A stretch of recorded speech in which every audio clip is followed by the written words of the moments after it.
Shalom saudaraku, marilah kita memulai renungan hari ini dengan bernyanyi memuji Tuhan dari nomor 671 ayat 1.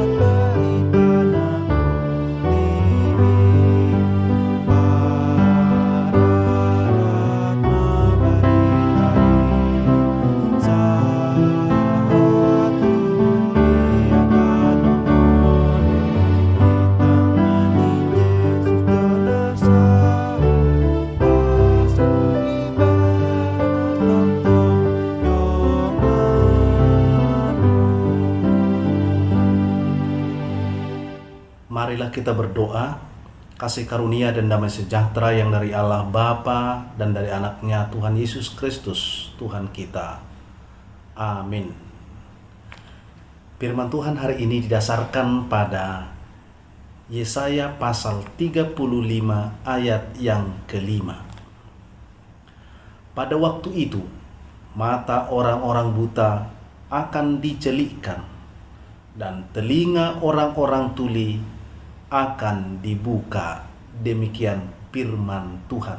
Saudaraku yang dikasihi oleh Tuhan, relasi yang baik akan mendatangkan kebaikan, sedangkan relasi yang buruk pasti mendatangkan yang buruk juga. Hal itu menjadi sebuah kebenaran setelah kita melihat apa yang terjadi di dalam hubungan atau relasi antara bangsa Israel dengan Tuhan. Pada awal mula, ketika bangsa itu dalam relasi yang sangat baik dengan Tuhan, maka mereka menerima kebaikan-kebaikan dari Tuhan.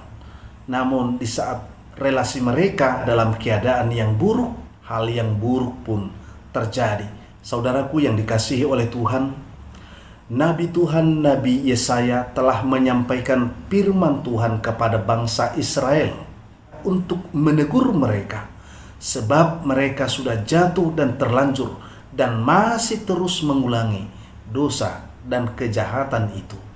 Selain menyampaikan teguran, Nabi Yesaya pun dipakai Tuhan untuk menyampaikan sesuatu yang sangat penting tentang kehancuran kota Yerusalem, sampai Yerusalem kehilangan segalanya, kehilangan eksistensinya, kehilangan kehormatannya.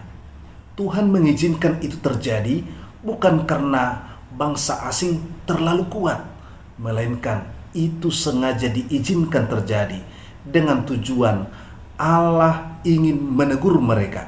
Saudaraku yang dikasihi Tuhan, Tuhan sudah berfirman bahwa Yerusalem akan hancur, tetapi Tuhan tidak berhenti sampai di situ. Tuhan pun berjanji akan memulihkan kembali keadaan Yerusalem seperti dahulu kala. Tetapi itu hanya boleh terjadi ketika ada pertobatan, ketika ada hubungan dan relasi yang baru dengan Tuhan Allah. Apa yang Tuhan janjikan terjadi di kota Sion? Sion akan mengalami pemulihan. Sion akan kembali sebagai kota sukacita. Sion akan kembali sebagai pusat kesembuhan jasmani dan rohani. Itu semua menggambarkan betapa kuatnya cinta kasih Tuhan terhadap bangsa yang dikasihi itu. Gambaran kehidupan bangsa Israel juga bisa menjadi gambaran kehidupan kita. Tuhan tidak pernah berhenti mengasihi kita. Di saat kita menyimpang dari jalan yang dikehendaki, mungkin saja Tuhan mendatangkan teguran yang keras kepada kita, sehingga kita sampai tidak berdaya dan mengalami berbagai persoalan yang lain dalam kehidupan kita.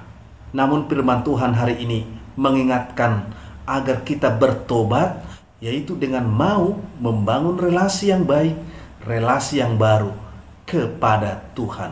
Saudaraku yang dikasihi oleh Tuhan, selama kita dalam pertobatan, selama kita dalam relasi yang baik, yang baru dengan Tuhan, kita tidak akan pernah rugi. Kita akan mengalami pengalaman-pengalaman baru, karena Tuhan yang baik itu akan menolong kita, akan memberkati kita di dalam semua kehidupan kita.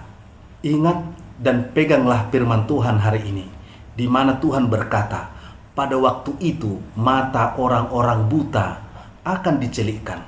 Tidak ada yang tertutup, tidak ada yang tersembunyi di hadapan Tuhan. Tidak ada yang menjadi penghalang bagi kehidupan kita kalau sudah Tuhan ada di pihak kita. Kalau kita sudah hidup dalam pertobatan, dan kalau kita sudah memiliki relasi yang baik, relasi yang baru, hubungan yang baru dengan Tuhan. Nah, sekarang saudaraku, kerjakan yang menjadi bagianmu. Selebihnya Tuhan akan melakukan menurut kehendaknya apa yang terbaik bagi kita. Amin. Kita berdoa. Kami bersyukur Tuhan, karena kasih-Mu tak pernah berkesudahan bagi setiap orang, terlebih orang yang mau bertobat, terlebih orang yang mau memulai dan membangun relasi yang baru dengan Engkau. Terima kasih Tuhan, pulihkanlah kehidupan kami. Dalam nama Yesus kami berdoa. Anugerah dari Tuhan Yesus Kristus dan kasih setia dari Allah Bapa dan persekutuan Roh Kudus menyertai-Mu. Amin.